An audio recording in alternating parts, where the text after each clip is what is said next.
Hey, grade sevens, welcome to lesson 2.3. France takes an interest in North America. Today we will find out why the French decided to explore North America and build colonies here. So stick around and let's learn something.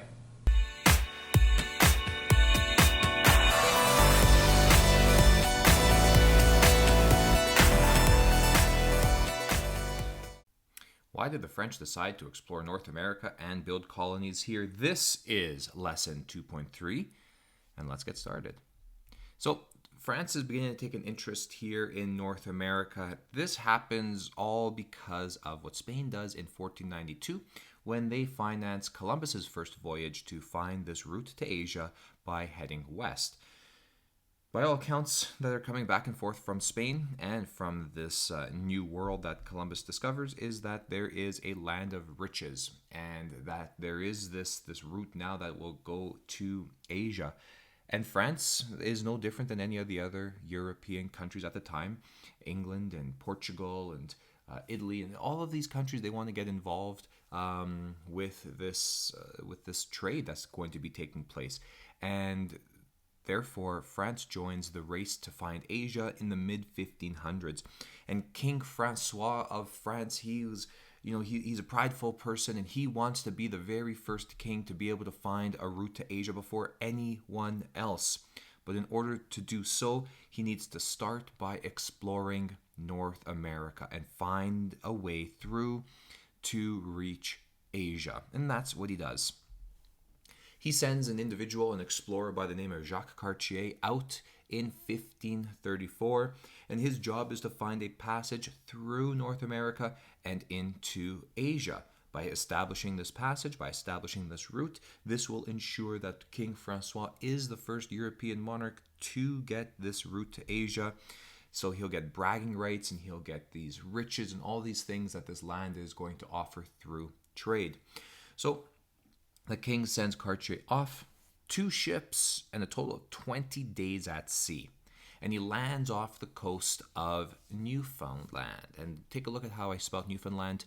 Look at the text features that I have there. Newfoundland. That's the name that is going to be given to Newfoundland. And so he explores there, and then he heads down and enters into the Gulf of the St. Lawrence, where he meets the Mi'kmaq.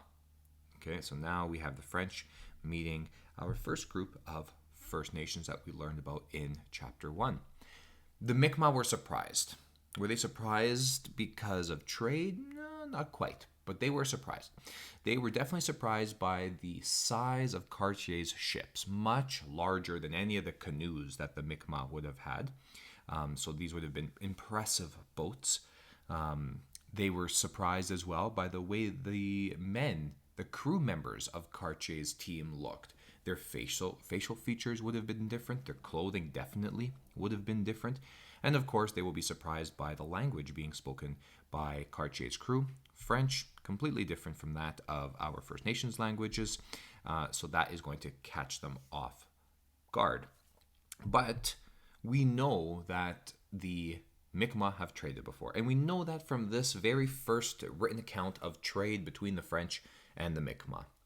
It says, a large number of people set up to great glamour and made frequent signs to us to come on shore, holding up to us some skins on sticks.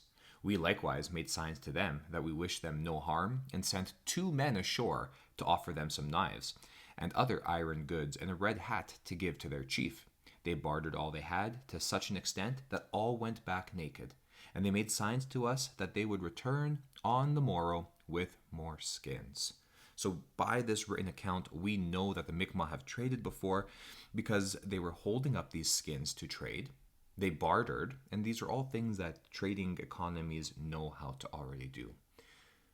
Side note, imagine what it would have been like for those 2 men that Cartier sends off to meet these First Nations, a big group of First Nations and only 2 French crew members.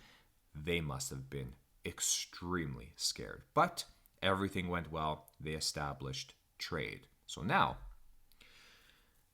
let's make a settlement, or let's try and stay a little while. And in July of 1534, Cartier lands in Gaspé, which is on the east of the St. Lawrence River, right at the mouth of the Gulf of the St. Lawrence. And here, Cartier meets the Haudenosaunee and their leader, Donnacona. The Haudenosaunee traveled up the St. Lawrence River to fish, following fish. We learned about this in chapter 1. Such a great surprise. The French are super excited. The Haudenosaunee are super excited because these are two groups. They've never seen each other before. And now they have something that they can share in trading. So this is going to be something that is going to be very special to both groups, the French and the Haudenosaunee. So Cartier is able to take 2 of Donnacona's sons with him back to France. Peacefully, voluntarily, he's able to do this. He goes back to France to show them off to the king. Hey, look, King Francois, here's what I got. Check this out, right? And obviously the king is impressed because in 1534, Cartier gets to return to North America, this time with 3 ships and 110 men. And his job here is to explore the St. Lawrence region. So, go up and down the St. Lawrence, check what's there. Let's see if we can actually find this route to Asia, and maybe we can start a settlement here so that once we do find that route to Asia, we can supply our ships. They can stop for supplies, and then they can carry on with their journey. So they stay the winter. But it doesn't take long for the French to realize that they are ill prepared for the harsh Quebec winter. A French winter in France is so much more milder than that of a Quebec winter. And the French were not ready for this, and many of the crew became ill. Many of them died, even more of them died, because of scurvy, a lack of vitamin C. So their skin became pale.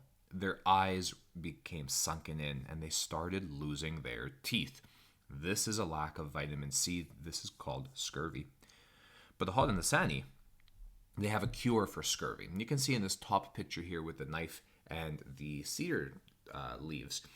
If you boil the cedar and you drink this white cedar tea, that will give you the vitamin C that's needed to keep scurvy away. So the Haudenosaunee taught the French this, and the French were extremely grateful.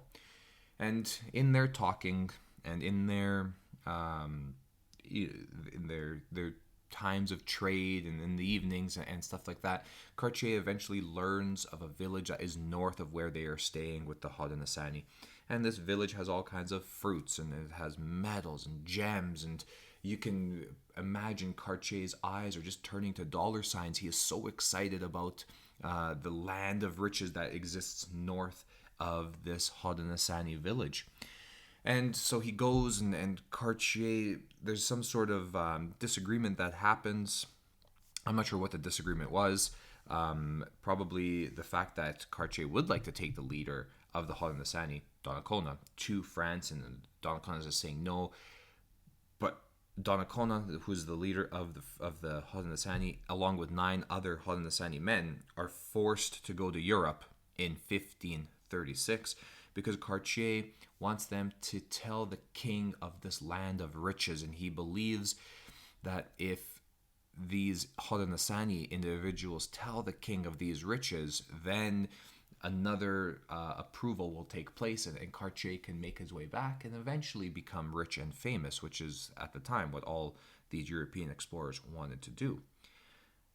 Error here is that Cartier forcibly takes Donnacona to France, and that's going to be a big mistake. 1536 he goes. In 1542, so years later, Cartier returns with only 1 Haudenosaunee individual, not the 10 that he originally took.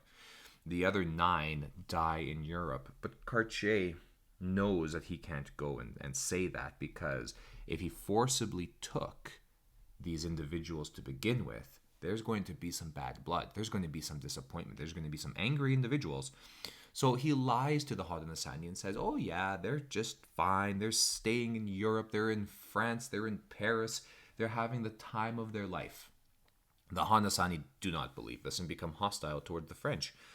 This goes against Haudenosaunee worldview and core values that we learned about in chapter One, the Haudenosaunee know that these 9 are not going to stay in Europe and live in Europe. They know that they would be wanting and craving to come back to their people, the Haudenosaunee. So now this hostility is going to be there. And Cartier thinks he can stay another winter. And he feels like he's got the tools this time and the supplies and the knowledge to stay this winter. But this winter, 1542 going into 43, is a brutal winter, and he's unable to successfully stay. And the winter forces him back to France. Before he leaves, though, he takes Fool's Gold back with him. Fool's Gold looks exactly, very similar anyways, to real gold, but it's worthless. And he goes and he takes this gold because he wants to show it off and look at the riches that exist here in North America, where I found these groups of First Nations. Please send me back, because now I'm going to be rich and famous. Poor guy only found Fool's Gold. All right, I'd like you to go to this part of the chapter and finish the questions.